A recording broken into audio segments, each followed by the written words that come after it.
जानकी की बहू उसके बेटे मयंक से झगड़ रही थी। ये सब जानकी सुन रही होती है। अब कुछ देर बाद जानकी अपनी बहू काजल को आवाज लगाती है। अरे बहू, क्या बात हो गई? इतना शोर क्यों मचा रखा है? जब से तू आई है घर में शांति ही नहीं है। अरे माँ, आप इसे समझाती क्यों नहीं हो? हर वक्त कहती है बाहर का खाना इसे। अरे यार, मेरी इतनी तनख्वाह नहीं है जो मैं इसे बाहर का खिलाता रहूं। मैं तो अफोर्ड नहीं कर सकता। ये है कि समझने का नाम नहीं लेती है। बहू, तो तुझे समझ नहीं आता क्या? मयंक की इतनी तनख्वाह नहीं है कि तुझे वो बाहर खिलाने के लिए लेकर जाए। तू घर में ही बना के खा लेना कुछ।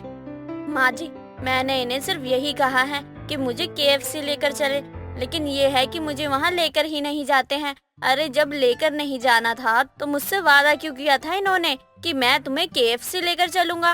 अरे तो तनख्वाह तो आने दो, तब मैं तुम्हें लेकर केएफसी जरूर चलूंगा। बहू, अब जाकर किचन में खाना बना ले। बिना बात घर में सुबह सुबह कलेश कर रखा है तूने। माँ जी, आपको पता भी है कल रात इन्होंने अपने दोस्तों के साथ केएफसी में पार्टी की है और मुझे कहते हैं कि मेरे पास तुम्हारे लिए पैसे नहीं हैं। अब ऐसे में मेरा दिल दुखेगा नहीं तो और क्या होगा। इस आवारा को तो मैं अच्छे से जानती हूँ। तू इसकी बातों में मत आया कर। हम दोनों सास बहू किसी दिन खुद से केएफसी चलेंगे और वहाँ से बर्गर पिज्जा खा कर आएंगे। जानकी जैसे तैसे अपनी बहू को समझा देती है। इधर जानकी की पड़ोसन विमला का आना होता है और विमला आते ही जानकी से कहती है, आज शाम में बाहर चलेंगे, घर पर कोई भी नहीं है। बहू बेटे केएफसी जा रहे हैं तो मैंने भी सोचा मैं बाजार हो आती हूँ। घर पर रहकर क्या करूँगी अकेले। अरे विमला, जरा आहिस्ते बोल। केएफसी के चक्कर में ही तो मेरे घर में रोज कलेश होते हैं। मेरे बेटे ने मेरी बहू को कह दिया कि वो उसे केएफसी लेकर जाएगा, लेकिन अब तक वो उसे लेकर नहीं गया है। बस इसी वजह से घर में रोज रोज कलेश होते रहते हैं। अरे आजकल के बच्चों को बाहर के खाने की इतनी ज्यादा लत हो गई है कि घर में खाना पसंद ही नहीं आता। अरे वही तो मैं इसे समझा रही हूँ, और ये भी है कि समझने का नाम नहीं ले रही है। मैं तो इन्हें समझा समझा के परेशान हो चुकी हूँ। जानकी और विमला बात ही कर रहे होते हैं कि तभी जानकी की बहू काजल का आना होता है। किसके बारे में बात कर रही हैं आप माँ जी? मुझे तो आप समझाती रहती हैं, लेकिन अगर अपने बेटे को समझा लिया होता तो वो मुझसे ऐसे झूठे वादे न कर रहा होता। बहू तो इतना क्यों परेशान हो रही है? जानकी को मैंने कहा है कि मयंक को कहे कि बहू को केएफसी लेकर जाए। अरे मेरे बेटे बहू तो केएफसी जाते रहते हैं और आज शाम में भी जाने वाले हैं। बहू तो कहती है वहाँ का खाना पीना बहुत अच्छा होता है। मैं तो कभी गई नहीं हूँ, बस सुना है मैंने अपनी बहू के मुँह से। अरे लगवा ही थी तूने मेरे घर में आग। तुझे कब से कह रही हूँ कि एफसी का नाम मतले पहले ही घर में कलेश चल रहे हैं, लेकिन तूने तो और ही घर में कलेश करवा दिया। काजल अब विमला की बातें सुनकर रोती हुई अपने कमरे में चली जाती है। इधर जानकी अपना सर पकड़कर बैठ जाती है। वहीं दूसरी तरफ देर शाम में मयंक आता है तो वो देखता है कि काजल रोना धोना लगाए बैठी है। अरे तुम अभी तक रो रही हो? अरे सुबह से तुम्हारा दिमाग शांत नहीं हुआ है क्या? अरे मैंने तुम्हें कहा था ना कि तनख्वाह आने दो, तुम्हें जरूर लेकर चलूंगा केएफसी। आपको पता भी है विमला काकी के बेटे बहू भी हर सप्ताह केएफसी जाते हैं और आपने तो मुझे एक बार भी केएफसी जाने के लिए इतनी मिन्नतें करवा रखी है जैसे मैं इस घर की बहू नहीं नौकरानी हूँ। अब मुझे नहीं जाना कहीं। मैं भी आपको दिखाती हूँ कि मैं केएफसी कैसे जाती हूँ। तुम मुझे दिखाओगी? क्या दिखाओगी तुम मुझे? हाँ, कहना क्या चाहती हो तुम? किसी और के साथ जाओगी क्या केएफसी? हाँ, मैं कैसे भी केएफसी जाऊँ, लेकिन अब मैं आपके साथ केएफसी तो बिल्कुल भी नहीं जाऊंगी। लेकिन आप भी जब मेरे इंस्टाग्राम पर केएफसी की फोटोज देखेंगे ना, तब आपको भी जोरों का झटका जोरों से लगेगा और आप कहेंगे कि अच्छा होता कि मैं ही तुम्हें केएफसी लेकर जाता। तुम धमकाओगी और मैं डर जाऊंगा कि तुम किसी और के साथ केएफसी जाओगी, इंस्टाग्राम पे फोटो डालोगी और मैं डर के मारे तुम्हें तुरंत लेकर चला जाऊंगा। ऐसा कुछ भी नहीं होने वाला है। मैं तुम्हें तभी लेकर जाऊंगा जब मेरे पास मेरी तनख्वाह आएगी, वरना तुम भूल जाओ कि मैं तुम्हें कहीं ले जाने वाला हूँ उससे पहले। और मैं अब तुम्हारे साथ कहीं नहीं जाने वाली। अब तुम भी देखो कि मैं क्या करती हूँ। उस दिन के बाद से मयंक से काजल केएफसी जाने की जिद बिल्कुल भी नहीं करती। सुबह शाम घर का काम करके काजल बहुत शांत शांत थी। ये सब जानकी भी नोटिस कर रही थी। एक दिन जानकी अपनी बहू काजल से कहती है, क्या बात है बहू, आजकल बहुत चुप चुप सी है और ना ही केएफसी का नाम ले रही है। बल्कि मयंक की तो कल तनख्वाह भी आ गई है। वो तुझे केएफसी नहीं लेकर गया क्या? नहीं माँ जी, मुझे कहीं जाने की जरूरत नहीं है और अगर मुझे जाना होगा तो मैं खुद चली जाऊंगी। उन्हें क्यों परेशान करना। क्या बात है बहू, अचानक से तुझमें इतने सारे बदलाव कैसे आ गए? सब ठीक तो है ना? हाँ माँ जी, सब ठीक है। अब गिड़गिड़ाने से अच्छा था कि मैं चुप हो जाऊँ। बस अब मैं चुप हो चुकी हूँ। कहीं जाना आना लेना देना किसी से भी कोई मतलब नहीं है मुझे। चल अच्छा है, देर से ही सही, लेकिन तुझे अकल तो आई। मैं तो सोच रही थी ना जाने क्या ही हो गया है तुझे। जानकी और मयंक को लगता है कि काजल अब शांत हो चुकी है, लेकिन काजल के दिमाग में तो कुछ न कुछ और ही खिचड़ी पक रही थी। एक रोज काजल अपनी सास से ये कहकर घर से निकलती है कि वो अपने मायके जा रही है और शाम तक लौट आएगी। जानकी भी उसे जाने देती है, लेकिन जब देर शाम घर पर मयंक आता है तो वो अपनी पत्नी को ढूंढने लगता है। अरे तुझे बता के नहीं गई है क्या तेरी पत्नी? वो तो मायके गई है। कैसा पति है? अपनी पत्नी के बारे में कुछ भी खबर नहीं रखता है तू। मुझे तो कुछ बताया नहीं उसे कहाँ जा रही है। अभी फोन करता हूँ। अब मयंक अपनी पत्नी काजल को लगातार कई सारे फोन करता है, लेकिन काजल मयंक का फोन नहीं उठाती। अब कुछ देर बाद विमला जानकी के घर आती है और आते ही जानकी से कहती है, अरे जानकी, क्या बात है? तेरी बहू तो KFC जाकर पार्टी मना रही है अपने दोस्तों के साथ। देख तो, यहाँ घर में घूंघट में साड़ी में ऐसी लगती है जैसी गंवार बहू हो, लेकिन इन कपड़ों में इतनी सुंदर लग रही है। इसके सामने तो हीरोइन भी फेल है। क्या बकवास कर रही है? कौन सी नशे कर आई है तू? मेरी बहू मायके गई हुई है। माँ विमला काकी बिल्कुल सही कह रही है। उसने अभी कुछ समय पहले इंस्टाग्राम पर ना फोटो पोस्ट की है जिसमें वो अपने दोस्तों के साथ KFC में बैठ के पार्टी कर रही है और आपको बोल के गई थी कि मायके जा रही हूँ। और उसके कपड़े देखिए आपने कितने छोटे हैं। उसे आने दो, मैं बताता हूँ उसे। विमला और मयंक की बात सुनकर जानकी जैसी अपनी बहू की फोटो देखती है, उसके पैरों तले से जमीन खिसक जाती है और वो हैरान परेशान होकर अपने बेटे से कहती है, अरे नालायक, तू उसे KFC लेकर नहीं गया, तभी तो वो यहाँ अपने दोस्तों के साथ ऐसे कपड़े पहन के पार्टी मना रही है और फोटोज डाल रही है। तुझे कितनी बार कहा था कि शादी की है तो अपनी पत्नी का ख्याल रखना सीख। माँ ये सब मेरी ही गलती है। मैं उसे कुछ गलत नहीं कह सकता हूँ। उसने मुझे कितनी बार कहा, लेकिन मैंने ध्यान नहीं दिया, इसलिए उसने मुझे बोलना ही बंद कर दिया। लेकिन फिर भी मैं समझा नहीं। अभी भूत बनकर खड़ा क्या है? जा जाकर मेरी बहू को लेकर आ और जहाँ मेरी बहू जैसे कहे तुझे वैसे ही करना पड़ेगा, वरना जब वो अपनी मनमानी करने लगेगी ना तो तू कहेगा कि मेरी बीवी हाथ से निकल रही है। अरे तेरे हाथों से तो तेरी बीवी कब की निकल चुकी है, तभी तो तेरी बात नहीं मानती है। तेरी बातें सुनकर तो मेरी आंखें ही भर आई। मैंने तो सोचा था कि ये फोटो देखकर तू अपनी बहू को 4 गालियां देगी, लेकिन यहाँ तो तू अपने बेटे को ही गालियां दे रही है। अरे इस नालायक की वजह से मेरी बहू इन लोगों के साथ KFC गई है। कब से इसे कह रही थी कि घुमा दे, लेकिन नहीं, इसे तो सुनना ही नहीं होता है मेरा। जानकी अपनी बहू का साथ देते हुए अपने बेटे को खूब खरी खोटी सुनाती है और मयंक को भी अपनी गलती का एहसास होता है। वो अपनी पत्नी को उसके मायके से लेकर आता है और उस दिन के बाद से काजल उसे जहाँ भी घूमने ले जाने के लिए कहती, मयंक सर झुकाकर अपनी पत्नी की हाँ में हाँ ही मिला देता। मोनिका और राहुल के पापा एक दूसरे के बहुत अच्छे दोस्त थे। मोनिका और राहुल बचपन से ही एक दूसरे के साथ खेलते हुए बड़े हुए थे। वक्त गुजरता गया और मोनिका अपनी पढ़ाई पूरी करने के लिए विदेश चली जाती है। कुछ सालों बाद मोनिका अपनी पढ़ाई पूरी करके अपने देश वापस आती है। राहुल को ये बात जब पता चलती है तो वो मोनिका से मिलने के लिए एयरपोर्ट आता है। लेकिन जब राहुल एयरपोर्ट आता है तो वो देखता है कि मोनिका के पिता पहले से ही वहाँ मौजूद हैं।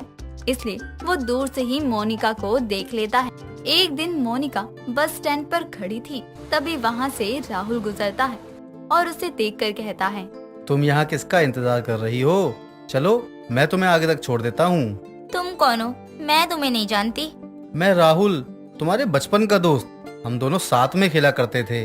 कुछ याद आया तुम्हें? अरे हाँ, तुम मेरे पापा के दोस्त के बेटे हो ना?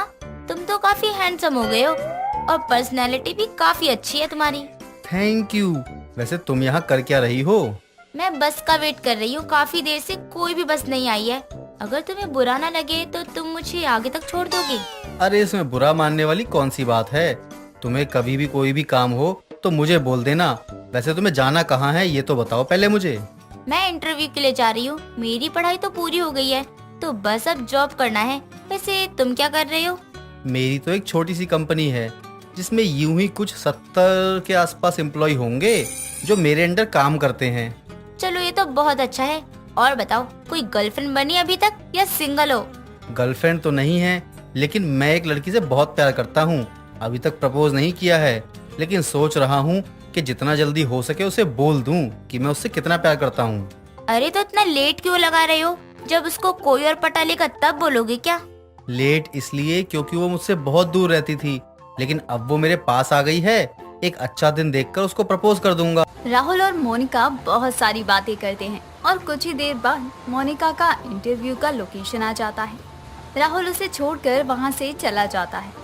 ऐसे ही दिन गुजरते हैं और राहुल और मोनिका एक दूसरे को अपना नंबर देते हैं। अब जब भी मोनिका को कहीं भी जाना होता तो राहुल को वो कॉल करके बुला लिया करती और राहुल उसके लिए काम छोड़कर आ जाता। ऐसे ही एक दिन मोनिका राहुल को कॉल करके बुलाती है। राहुल अपने साथ फूल का बुके लेकर आता है, जिसे देखकर मोनिका कहती है, ये क्या राहुल, लगता है आज तो तुम उस लड़की को प्रपोज करने जा रहे हो। हाँ, आज मैं उसको प्रपोज कर दूंगा, लेकिन मुझे डर लग रहा है कहीं अगर उसने मना कर दिया तो मेरा तो दिल ही टूट जाएगा। अरे तुम इतने हैंडसम हो, कोई भी लड़की तुमको मना ही नहीं कर सकती। अगर मैं उस लड़की की जगह होती और तुम मुझे प्रपोज करते तो मैं तो हाँ ही कर देती। वो लड़की बहुत खुश नसीब होगी जो तुम्हारी गर्लफ्रेंड बनेगी। तुम इसको अपने पास रख लो। क्या मतलब? मतलब कि आई लव यू मोनिका। तुम ही वो खुश नसीब लड़की हो जिसको मैं बचपन से प्यार करता आया हूँ। जब तुम पढ़ाई करने के लिए चली गई थी तब से मैं तुम्हारा इंतजार कर रहा था कि कब तुम वापस आओगी और कब मैं तुमसे अपने प्यार का इजहार करूंगा। लेकिन पर मैं वो। क्या हुआ, मैं तुमको पसंद नहीं हूँ क्या? अरे नहीं, ऐसी कोई भी बात नहीं है, मुझे कुछ दिन सोचने के लिए चाहिए। राहुल मोनिका को कुछ दिन सोचने के लिए दे देता है और ऐसे ही कुछ दिन बीत जाते हैं और मोनिका राहुल को हाँ कर देती है। राहुल और मोनिका दोनों एक हैप्पी रिलेशनशिप में आ जाते हैं। ऐसे ही कुछ महीने बीतते हैं और मोनिका राहुल से बहुत डिमांड करती है। एक दिन राहुल, मोनिका और राहुल का दोस्त तीनों ही एक मार्केट में घूम रहे थे। तभी मोनिका की नजर एक सुंदर सी ड्रेस पर जाती है और मोनिका उसे लेने की जिद करती है, जिसे देखकर रोहित कहता है, भाई एक बात बोलो, तेरी गर्लफ्रेंड ना तो उससे कुछ ज्यादा ही डिमांड नहीं करती है? नहीं भाई, ऐसा कुछ नहीं है। और वैसे भी जो मेरा है वो उसका भी तो है ना। अगर वो कुछ मांग भी रही है तो उसमें दिक्कत क्या है? ये तो मेरा फर्ज है। और वैसे भी मैं उसको खुश देखना चाहता हूँ, इसलिए मैं उसकी सारी डिमांड्स पूरी करता हूँ। फिर भी ना थोड़ा देख कर, मुझे तो इस लड़की पे ना कभी कभी ना बहुत शक होता है, कहीं तेरे साथ कोई धोखा ना कर दे। तू ना फिर बाद में पछताएगा, रोएगा, और मैं तुझे रोते हुए नहीं देख सकता भाई। नहीं यार, ऐसा कुछ भी नहीं होगा, तू चिंता मत कर। राहुल रोहित की बात नहीं मानता और उसकी बातों को हमेशा अनसुना करता है। ऐसे ही वक्त गुजर जाता है और मोनिका को अपने ही ऑफिस में अपने मैनेजर पंकज से प्यार हो जाता है, लेकिन ये बात वो राहुल को नहीं बताती। ऐसे ही एक दिन मोनिका राहुल के पास जाती है। राहुल और मोनिका दोनों एक दूसरे से गले मिलने लगते हैं। राहुल, मुझे कुछ दिनों के लिए ऑफिस के काम से दिल्ली जाना है। मैं कुछ दिनों बाद वापस आ जाऊंगी और वहाँ जाकर तुमको सब बता दूंगी। ठीक है, तुम अपना ख्याल रखना। अगले दिन राहुल मोनिका को एयरपोर्ट छोड़ने आता है। मोनिका को अपने से दूर जाता हुआ देखकर राहुल दुखी हो जाता है। कुछ घंटों बाद दिल्ली पहुंचकर मोनिका उसे कॉल करके सब बताती है। ऐसे ही कुछ दिन निकल जाते हैं और राहुल को भी अपने ऑफिस के किसी काम से दिल्ली जाना पड़ता है। वो बहुत खुश होता है और खुद से कहता है, फाइनली इतने दिनों के बाद मैं मोनिका से मिल पाऊंगा। क्या मैं उसको कॉल करके बता दूं कि मैं आ रहा हूँ? नहीं, मैं उसको वहाँ जाकर सरप्राइज दूंगा। मुझे देखकर तो वो बिल्कुल चौंक ही जाएगी और बहुत खुश हो जाएगी। राहुल बहुत खुश होता है। रात भर उसे नींद नहीं आती। अगले दिन राहुल बहुत ही ज्यादा एक्साइटेड था। वो अपनी फ्लाइट में बैठकर बस मोनिका के बारे में ही सोचता रहता है। कुछ देर बाद वो दिल्ली जब पहुंचता है और मोनिका जिस होटल में रुकी थी वो उसी होटल में जाता है और मोनिका के कमरे की बेल बजाता है। राहुल हाथ में फूल का बुके लेकर खड़ा था। थोड़ी देर बाद मोनिका गेट खोलती है और राहुल को देखकर उसकी आंख खुली की खुली रह जाती है। राहुल, तुम यहाँ क्या कर रहे हो? सरप्राइज। मैं दिल्ली किसी काम से आया था तो सोचा कि तुम्हें सरप्राइज दे दूं। अरे सारी बातें यहीं करोगी क्या? चलो अंदर चलकर बैठकर बातें करते हैं। नहीं नहीं, मेरा मतलब वो नहीं है। मेरा मतलब ये है कि मेरा पूरा रूम फैला पड़ा है। तुम कुछ देर बाद आना, ठीक है? राहुल और मोनिका दोनों बात कर ही रहे होते हैं कि तभी अंदर से मोनिका का मैनेजर पंकज टॉवल में आता है। अरे क्या हुआ मोनिका डार्लिंग, कौन आया है जी? मोनिका ये कौन है और ये तुम्हारे कमरे में क्या कर रहा है, वो भी टॉवल में? मैं इसका बॉयफ्रेंड हूँ। और तू कौन है बे? राहुल देखो ऐसा कुछ भी नहीं है, तुम्हें जैसा लग रहा है। तुम अंदर आओ, मैं तुम्हें सब बताती हूँ। अब देखने और सुनने के लिए रह ही क्या गया है मोनिका? मैं तो बस तुमसे ही प्यार करता था, लेकिन तुमने मुझे धोखा दे दिया। शायद मेरे प्यार में ही कोई कमी रह गई होगी, तभी तो तुम मुझे धोखा दे रही थी। मैं बस ये सोचता हूँ कि जिसके साथ भी तुम हो, तुम उसको भी धोखा मत दे देना, उसे खुश रखना। आज मुझे एहसास हो रहा है मैंने प्यार क्यों किया। राहुल इतना बोलकर वहाँ से रोते हुए चला जाता है। घर पहुंचकर वो अपने आप को कमरे में बंद कर लेता है और किसी से बात नहीं करता।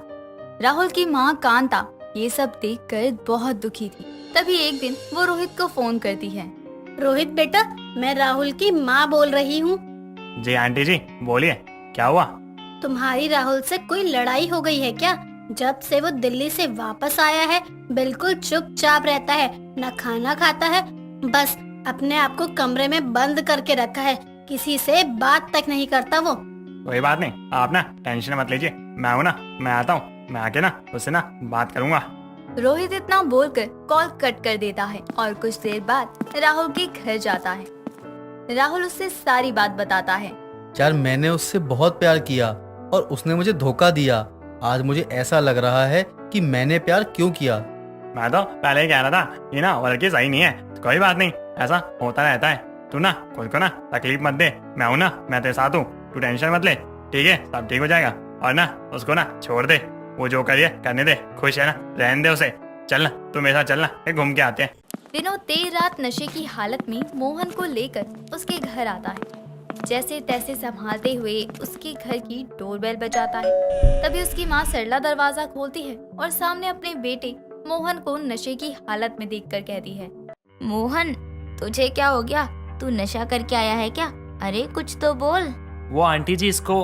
अरे आगे कुछ बोलेगा भी या फिर इसको पर ही अटका रहेगा? आंटी मैं वो तू क्या मैं बकरे की तरह कर रहा है? और माँ आप भी कितना सवाल पूछती हो। कुछ नहीं हुआ है, वो तो मुझे थोड़ा चक्कर आ गया था, इसलिए ये मुझे घर छोड़ने आया है। अच्छा, लेकिन मुझे तो कुछ अलग ही मामला लग रहा है। मुझे पता नहीं ऐसा क्यों लग रहा है कि तू दारू पी कर आया है। कैसी बात कर रही हो माँ? आपको तो पता है ना कि मैं दारू तो बिल्कुल भी नहीं पीता, फिर भी आप मुझ पे शक कर रही हो? अच्छा, तो मेरे सर की कसम खाकर बोल कि तूने दारू नहीं पी है। माँ आपके सर की कसम, मैंने दारू नहीं पी है। अभी रास्ते में एक चूहे को मरा देख लिया था, इसलिए मुझे चक्कर आ गया।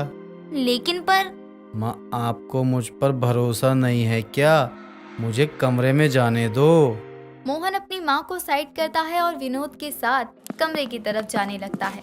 सरला दरवाजे पर खड़ी खुद से कहती है, कमाल है, आजकल के बच्चे चूहे के मरने पर बेहोश होने लग गए। मुझे पता है कि ये झूठ बोल रहा है, लेकिन इतना सफेद झूठ कैसे बोल लेता है? बिल्कुल अपने बाप पर गया है, वो भी बिल्कुल ऐसे ही झूठ बोलते थे। खैर मुझे तो अब नींद आ रही है। सरला इतना बोलकर वहाँ से अपने कमरे में सो जाती है। वहीं दूसरी तरफ विनोद और मोहन कमरे में बात करते हैं। तभी मोहन कहता है, देख भाई, माँ को ऐसे झूठ बोला है कि वो मेरे झूठ को पकड़ ही नहीं पाई। साले नॉन वेजिटेरियन इंसान, जो लड़का मुर्गे को राक्षस बन के खाता हो, वो लड़का एक चूहे को मरा हुआ देखकर बेहोश हो जाएगा। अबे भाई झूठ तो बोलागा सही से। भाई उस वक्त मुझे जो समझ में आया मैंने बोल दिया, और वैसे भी माँ को मेरी बातों पर विश्वास हो गया है। तू टेंशन ना ले अब। सच में तेरे जैसा झूठा मैंने आज तक नहीं देखा, जो अपनी माँ तक को नहीं छोड़ता। लेकिन देखियो एक दिन तू फंसेगा। जानी, मेरा नाम मोहन है और मेरे पास झूठ का पिटारा है। एक झूठ पकड़ा जाएगा तो मैं दूसरा झूठ बोलने को तैयार रहता हूँ। हाँ, जिस दिन तेरे पिटारे की गांठ खुल गई ना, वो तेरे झूठ का आखिरी दिन होगा। तू साले ज्ञान मत दे, सर में वैसे ही बहुत दर्द हो रहा है, मुझे सोने दे। मोहन इतना बोलकर सो जाता है। वक्त गुजरता है और मोहन के ऑफिस में प्रिया नाम की लड़की आती है। प्रिया बहुत ही खूबसूरत थी। प्रिया को देखते ही मोहन उस पर अपना दिल हार बैठता है और उसके पास जाता है। Hello miss. Oh hello, I am Priya. Oh nice name Priya. वैसे मेरा नाम मोहन है। लगता है आज ही ऑफिस में ज्वाइन किया है आपने। जी बिल्कुल, इस ऑफिस में मेरा पहला दिन है। वो क्या है ना, मैं कोई बात नहीं, इस ऑफिस के बॉस से मेरी बहुत अच्छी बनती है। अगर आपको किसी भी चीज़ की ज़रूरत हो तो बस मुझे बोल देना। आप तो ये मान लीजिए कि मेरा बॉस मेरे बचपन का दोस्त है। ये इतना झूठ क्यों बोल रहा है? इस ऑफिस की नई बॉस तो मैं हूँ। मुझसे पहले मेरी बहन बॉस थी और ये उसका दोस्त। कैसे? इतना सफेद झूठ। पक्का ये मुझे पटाने की कोशिश कर रहा है। चलो देखते हैं कब तक ये मुझसे झूठ बोलता है। हेलो मिस प्रिया, क्या हुआ? आप किसके ख्यालों में खो गई? आपको अपने बॉयफ्रेंड की याद आने लगी क्या? अरे नहीं, मेरा बॉयफ्रेंड नहीं है। वैसे मैंने सुना है इस ऑफिस का बॉस बहुत ही खड़ूस है, किसी से सीधे मुंह बात तक नहीं करती है। फिर वो आपसे? ये तो बात होती है एक दोस्त और बॉस में। वो मेरी दोस्त है, इसलिए वो मुझे हमेशा से अपने पलकों पर बिठा के रखती है। वैसे आपको एक राज की बात बताऊं? हाँ बिल्कुल, आप इतना सब बता रहे हैं, ये भी बता दीजिए। देखिए, मैं आपको बड़े ही भरोसे से बता रहा हूँ, आप किसी को बोलना नहीं। आपको पता है इस ऑफिस में कोई नई बॉस आने वाली है। मैंने सुना है वो बहुत ही खड़ूस है और घटिया किस्म की औरत है। अच्छा, मैं भी आपको एक राज की बात बताऊं? आप इस बात को अपने दिमाग में डाल लेना।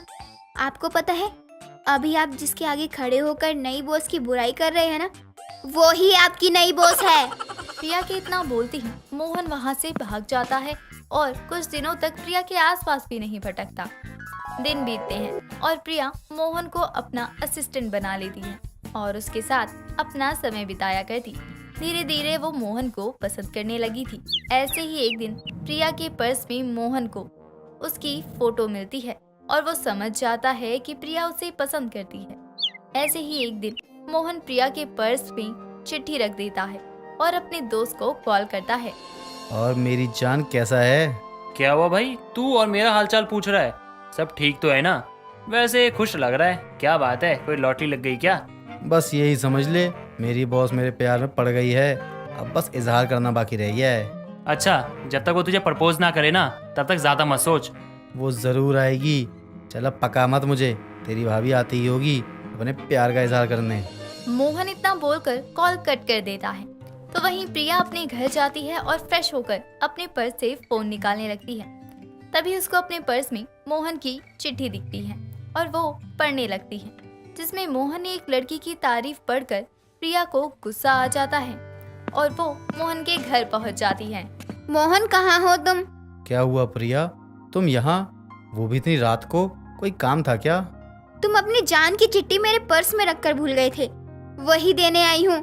तुम्हारे इस चिट्ठी का इंतजार कर रही होगी। जान? हाय, किस बला का नाम ले लिया तुमने? जान से तो आंखें हटती ही नहीं मेरी।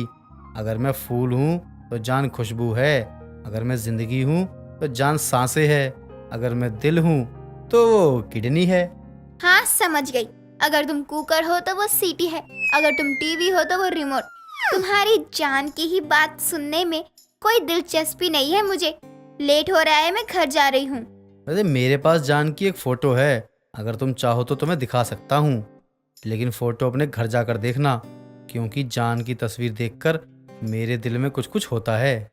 मोहन प्रिया को एक रैपर में पैक चीज देता है और प्रिया वहाँ से अपने घर जाती है। प्रिया के जाते ही मोहन खुद से कहता है, मछुआरा जाल फेंके और मछली ना फंसे, ऐसा तो हो ही नहीं सकता। इंतजार तो कल का है, जब पगली मेरे प्यार में पागल होकर मुझे प्रपोज करेगी। मोहन खुद से इतना बोलकर सोने चला जाता है और वहीं प्रिया अपने घर पहुंचकर खुद से कहती है, जान ये है, जान वो है। प्यार तो वो अपनी जान से करता है, मैं तो बस मीरा बनकर रह गई। पता नहीं क्या इस जान में, मुझसे अच्छी होगी तभी तो। प्रिया रोते हुए रैपर खोलती है तो खुद की फोटो देखकर खुश हो जाती है और अगले दिन ही ऑफिस में सबके सामने मोहन को प्रपोज कर देती है और कुछ ही दिनों में दोनों शादी कर लेते हैं। ऐसे ही वक्त गुजरता है और प्रिया अपनी सारी प्रॉपर्टी मोहन के नाम कर देती है। ऐसे में एक दिन विनोद मोहन के घर आता है। और मोहन कैसा है तू, और भाभी कैसी है? सब सही है। मैं तुझे कहता था ना, प्रिया मेरे प्यार में इतनी पागल हो गई है कि शादी के साथ साथ मुझे अपनी पूरी प्रॉपर्टी का मालिक भी बनाना चाहती है, और बना भी दिया। अच्छा एक बात बता, तू प्रिया से सच में प्यार करता है या फिर कोई और बात है? प्यार तो मैं प्रिया से बहुत करता हूँ, लेकिन उससे भी ज्यादा प्यार मैं उसकी प्रॉपर्टी से करता हूँ। उसको पटाने के लिए बहुत पापड़ बेले हैं मैंने। मोहन की ये बात प्रिया सुन लेती है और मोहन को थप्पड़ मारती है। तुम इतने गिरे हुए हो मुझे पता नहीं था। तुम मुझसे ज्यादा मेरी प्रॉपर्टी से प्यार करते थे। मैं तुम्हें और घर दोनों को छोड़कर जा रही हूँ। अपनी ये शक्ल मुझे कभी मत दिखाना। प्रिया इतना बोलकर घर छोड़कर चली जाती है और मोहन को अपनी गलती का एहसास होता है। तुझे देखकर ना मुझे एक कहावत याद आ गई, रुक गा कर बताता हूँ। कौन कहता है मुंह काला है झूठ का, सच है ये बोलबाला है झूठ का। दोस्तों, अगर आपको ये कहानी पसंद आई तो इसे लाइक करें, शेयर करें और कमेंट करके बताएं कि कहानी में आपको सबसे अच्छा क्या लगा। कोकिला ने अपने बेटे विजय की शादी की थी। कोकिला की बहू चंपा गांव की थी और उसका हमेशा से सपना था कि उसकी सास शहर की और कोकिला मोदी की तरह हो। लेकिन यहाँ तो शहर और कोकिला नाम की सास चंपा को मिल चुकी थी। शहर की सास और नाम भी तो देखो कोकिला, और माँ जी की आवाज भी क्या रौबदार है। मजा ही आने वाला है अब तो जीने का। मुझे तो माँ जी का किरदार बहुत पसंद है। बस माँ जी मुझ पर एक बार गुस्से से कहें, बहू अब तक तू घूंघट में बैठी है, ये तेरा घूंघट कब तक उठेगा? अरे क्या हुआ, सब ठीक तो है ना? तुम्हें खुद से बात करने की आदत है क्या? लेकिन किससे बातें कर रही हो? यहाँ तो कोई नहीं है। जी आप आ गए। मैं वो माँ जी की थोड़ी तारीफ कर रही थी और कुछ नहीं। मुझे माँ जी बहुत अच्छी लगी। हाँ वो तो है, माँ तो सच में बहुत अच्छी है। माँ जैसा ना कोई नहीं है और ना ही कोई होगा। माँ सबसे अलग है। हाँ और अलग होंगी भी क्यों नहीं, खड़ूस सास तो ऐसी ही होती है। क्या क्या बोला तुमने? यही कि जैसी भी है माँ जी, मुझे तो बहुत अच्छी लगी। अभी तो मेरी बात नहीं हुई है माँ जी से, लेकिन जब होगी ना तो मजा बहुत आने वाला है। चंपा तो बहुत खुश थी कि उसकी सास कोकिला की तरह है। अब अगले दिन चंपा जानबूझकर सुबह लेट उठती है। चंपा तुम अब तक उठी नहीं क्या? अरे क्यों सो रही हो? वहाँ माँ किचन में काम कर रही है, खाना बना रही है, और तुम यहाँ सो रही हो। अरे मुझे ऑफिस जाना है, मुझे काम पे जाना है, मैं जा रहा हूँ काम पर। ठीक है, तुम समय से उठकर ना माँ के साथ कामों में लग जाया करो और हाथ बटा दिया करो। क्या माँ जी किचन में खाना बना रही है? बल्कि उन्हें तो मुझ पर गुस्से में चिल्लाना चाहिए था। ये माँ जी भी ना मेरे अरमानों पर पानी फेर रही है। अभी मैं माँ जी को अपना चेहरा दिखा कर आती हूँ, तब उन्हें याद आएगा कि वो अपने घर में बहू का ब्याह कर लाई है। उन्हें गुस्सा आ जाएगा इस बात से। इतना बोलकर चंपा किचन में जाती है तो देखती है उसकी सास किचन में खाना बना रही है और वो चंपा को देखकर बड़े ही प्यार से अपनी बहू से कहती है, बहू तू उठ गई क्या? अब उठ गई है तो पहले खाना खा ले, उसके बाद घर के काम में हाथ लगाना। माँ जी वो क्या है ना, मुझसे इतनी सुबह सुबह खाना बनाने की आदत नहीं है। लेकिन माँ जी क्या आप मुझसे गुस्सा नहीं हो? मैंने तो सुबह उठकर खाना भी नहीं बनाया। अरे बहू कोई बात नहीं, मुझे तो सुबह उठकर जल्दी खाना बनाने की आदत है। अभी तो तू नई नई आई है, जल्दी ही तू भी सुबह टाइम से उठकर खाना बनाना सीख जाएगी और घर की भी सारी जिम्मेदारियां अच्छे से समझ लेगी। अरे कोकिला, अभी से तू अपनी बहू को इतना सर पे मत चढ़ा कि कल को वो तेरे सर पर ही बैठ जाए। अरे विमला तू कब आई गाँव से? और ऐसी कोई बात नहीं है, बहू को बेटी बनाकर रखूंगी, तभी तो वो मुझे माँ जैसा प्यार देगी ना। गई क्या तेरी बहू? देख अभी नई नई बहू आई है, उसे अपने पकड़ में रखियो तो तेरे लिए बहुत ज्यादा ही अच्छा होगा। जैसी मेरी पिंकी है वैसी मेरी बहू चंपा भी है। मुझे बहू को बेटी समझने में कोई दिक्कत नहीं है। मैं तो कहती हूँ तू अपना घर ही संभाल, वरना तेरे बेटों का तलाक तेरी बेटियों की वजह से होकर ही रहेगा। अरे तू कहना क्या चाहती है कि मेरी बेटियां भी लड़ाई करवाती हैं क्या? अरे मेरी बहुएं कौन सा सीधी सुथरी हैं? जब मेरी बेटी घर आती है तो काम करना ही छोड़ देती हैं। तो तू भी अपनी बेटियों को कहा कर कि वो भी अगर अपने मायके आई हैं तो थोड़ा बहुत घर का काम कर लिया करे। चंपा ये सब सुनी रही होती है, लेकिन वो तो अपनी सास के सीधे साधे व्यवहार से परेशान होती है। लगता है मेरी शादी गलत घर में हो गई और मेरे अरमानों पर भी पानी फिर चुका है पूरी तरह से। माँ जी से अच्छी तो ये पड़ोसन है, इसमें कितना जलन गुस्सा है। अब देर शाम चंपा अपनी सास को उकसाने के लिए कुकर में चावल चढ़ाकर हॉल में टीवी देखने बैठ जाती है। पास में कोकिला भी टीवी देख रही होती है और किचन में कुकर की सीटी पर सीटी लग रही होती है। बहू बहू किचन में चूल्हे पर क्या चढ़ा रखा है? अरे ये तो अपने में मगन है, मैं ही देख लेती हूँ। अब तो बदबू भी आने लगी है, लगता है जो भी चढ़ा है वो जल चुका है। माँ जी कुछ तो बोल रही थी, लेकिन अब आएगा माँ जी को गुस्सा। अरे बहू ने तो चावल जला दिए और विजय का भी ऑफिस से आने का समय हो गया है। मैं जल्दी से इसे हटाकर दूसरे चावल चढ़ा देती हूँ। माँ जी किचन में कुछ तो कर रही है, अब आएगा माँ जी को गुस्सा। कोकिला अब जला हुआ चावल हटाकर उसमें दूसरे चावल चढ़ाकर हॉल में आ जाती है और अपनी बहू को कुछ भी नहीं कहती। क्या हुआ माँ जी, किचन में आप क्या कर रही थी? कुछ भी नहीं बहू, अब क्या होगा इस नाटक में, इसकी सास इसे मारेगी, वो भी इसीलिए क्योंकि सब्जी में नमक ज्यादा हो गया है। हाँ माँ जी, नमक के लिए अब इसकी सास इसे मारेगी और घर से भी निकालेगी। चंपा अब जब किचन में जाती है तो वो समझ जाती है कि क्या हुआ है, लेकिन वो अब और भी ज्यादा अपना सर पीट लेती है।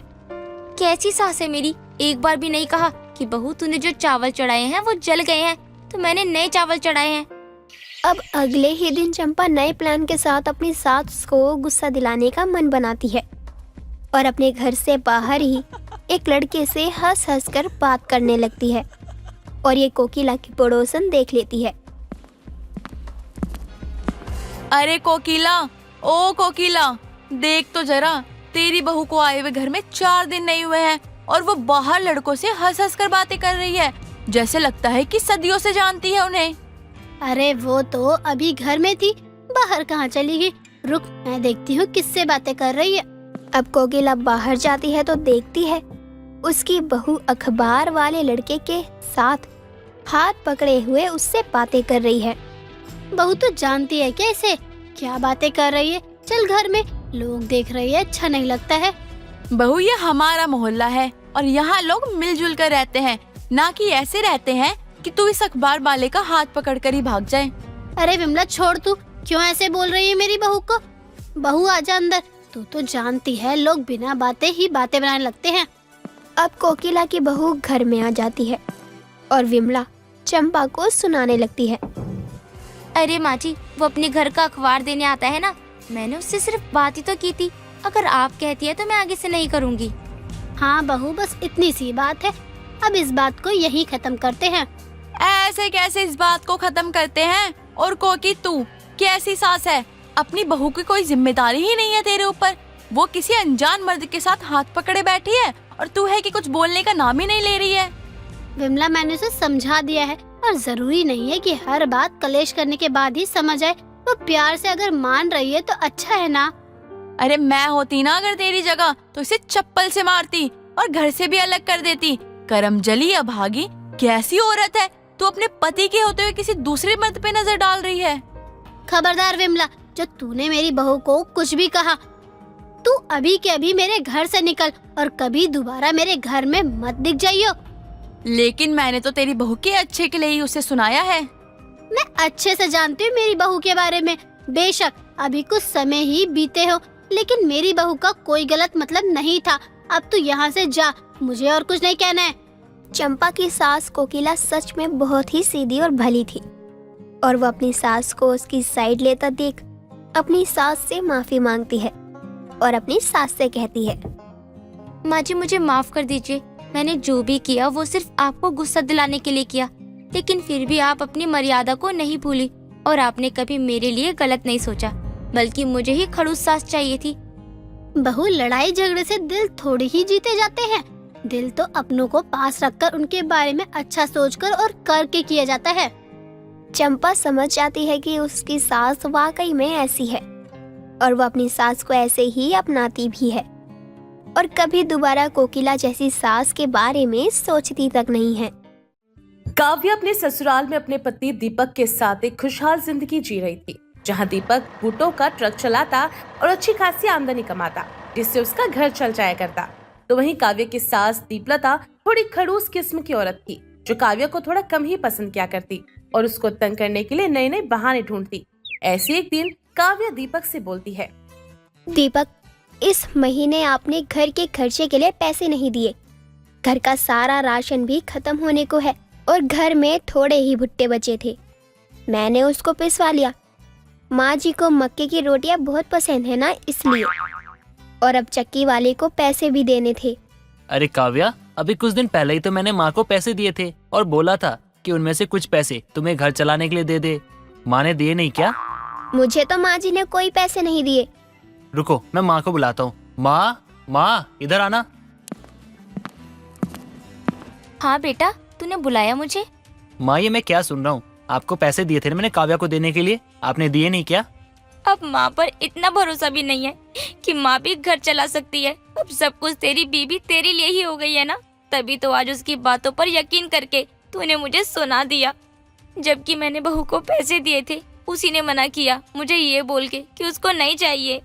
माँ, मैं आप ही का बेटा हूँ, मैं आपको बहुत अच्छे से जानता हूँ कि आप क्या कर सकती हो और क्या नहीं कर सकती हो। इसलिए ना आप मुझे ना पढ़ाने की कोशिश मत कीजिए। और काव्या, तुम अपना दिमाग कुछ ज्यादा नहीं लगाती? माँ ने तुम्हें पैसा नहीं दिया, ये आके तुम मुझे बता नहीं सकती थी जो अपना दिमाग लगा के घर में जुगाड़ किए जा रही हो? अब आई हो बताने। अरे पहले बताती ना, पहले बताती तो मेरे पास पैसे थे, मैं देता तुम्हें। लेकिन नहीं, तुम क्यों बताओगी? तुम्हें तो खुद जुगाड़ करना है ना, जुगाड़ू बहू हो ना तुम तो। अपनी माँ की बात सुनकर दीपक को गुस्सा आ जाता है और वो दोनों पर अपना गुस्सा निकालकर वहाँ से अपना ट्रक लेकर जाने लगता है। पर जाने से पहले वो कुछ बूटे निकालकर घर पर छोड़ देता है और अपने बूटों का ट्रक लेकर वहाँ से निकल जाता है। दीपक को ऐसे गुस्से में जाता देख काव्या भी थोड़ा डर जाती है। उसके जाने के बाद वो भी अपने कामों में लग जाती है। कुछ देर बाद सरला नाम की एक औरत उसके घर पर आती है, जिसका पति विनोद दीपक के साथ काम करता होता है। सरला उसके घर आकर बोलती है, अरे काव्या बहन, तुम यहाँ घर का काम कर रही हो और वहाँ हॉस्पिटल में तुम्हारा पति भर्ती है? ये क्या बोल रही हो? और तुम्हें ये किसने बोला? अरे अभी अभी विनोद जी का फोन आया, उन्होंने ही मुझे बोला कि मैं तुम्हें बता दूं, वो दीपक के साथ हॉस्पिटल में ही है, अब चलो जल्दी। ये खबर सुनते ही काव्या ये बात अपनी सास को बताती है और बिना कोई देरी किए हॉस्पिटल जाकर डॉक्टर से मिलती है, जहाँ डॉक्टर उसे बोलता है, भगवान का शुक्र है कि इनकी जान बच गई। हाथों में काफी चोट लगी है इनके, कुछ दिन तो ये कोई काम नहीं कर पाएंगे, या यूँ भी कह सकते हैं कुछ साल काम ना कर पाए। डॉक्टर की बात सुनकर वो सोच में पड़ जाती है और दीपक को 2 दिन बाद घर पर वापस लेकर जाती है। दीपक के एक्सीडेंट के बाद घर का खर्चा और उसकी दवाई का खर्च उठा पाना मुश्किल होता जा रहा था, जिसके बाद काव्या काम की तलाश में घर से बाहर जाती है, लेकिन उसको कहीं पर काम नहीं मिलता। जब वो शाम को थक हार कर घर पर वापस आती है तो उसकी सास उससे बोलती है, पति थोड़ा बीमार होकर घर में क्या बैठ गया, इस महारानी के तो पंख निकल गया, पंख। अब कोई बोलने वाला नहीं है ना, तभी तो पूरा दिन घूमकर रात को ही घर आती है। माँ जी, मैं काम देखने गई थी ताकि घर और दीपक जी की दवाई के लिए पैसे जमा कर सकूं। अरे हमें क्या पता कि तू बाहर काम देखने जा रही है या किसी से मिलने जा रही है। देख बहू, मेरी बात कान खोल के सुन ले, मुझे नहीं पसंद है कि मेरे घर की बहू कहीं बाहर काम करने जाए, इसलिए आज के बाद तू कल से कहीं बाहर नहीं जाएगी। पर माँ जी, अगर कोई काम नहीं करेगा तो घर कैसे चलेगा? और दीपक जी का भी अभी पता नहीं है कि उनका हाथ कब तक ठीक होगा, और क्या पता ठीक होने के बाद भी वो अगर फिर से पहले की तरह अपने भुट्टों का काम नहीं कर पाए तो वो एक शहर से दूसरे शहर भुट्टों को नहीं पहुंचा पाएंगे। वो सब मुझे नहीं पता, मैंने बस बोल दिया कि तू बाहर काम करने नहीं जाएगी, मतलब कि नहीं जाएगी। अपनी सास की बातें सुनकर काव्या निराश हो जाती है और बूटों के गोडाउन में जाती है, जहाँ दीपक बूटों को लाकर रखता था। एक बूटों को उठाकर वो खुद से बोलती है, दीपक जी, आपने कितनी मेहनत करके ये काम शुरू किया था, और जब तक आप काम कर रहे थे हमें किसी चीज की कमी भी नहीं होने दी। पर आज जब आप काम नहीं कर पा रहे हैं तो मैं आपकी कोई मदद भी नहीं कर पा रही। काश कि मुझे ट्रक चलाना आता होता तो आपके इस भुट्टे का व्यापार मैं आसमान की बुलंदी तक पहुंचाती, पर मैं मजबूर हूँ।